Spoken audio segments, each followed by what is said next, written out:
আসসালামু আলাইকুম বন্ধুরা, আজকে আমি দেখাবো আমাদের অ্যালোভেরা গাছ। দেখো কত সুন্দর হয়েছে অ্যালোভেরা গাছ।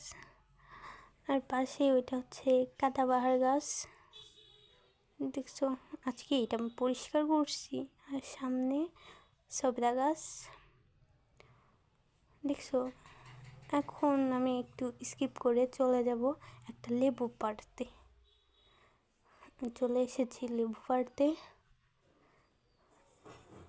দেখো, মাশাআল্লাহ অনেকগুলো লেবু হয়েছে আমাদের গাছে। এখান থেকে একটা লেবু পেড়ে এখন নিয়ে যাব নিচে খাইতে। আমাদের মতো কারা আছো যারা তাজা তাজা লেবু যখন তখন ছিঁড়ে তখনই খেয়ে ফেলো। দেখো,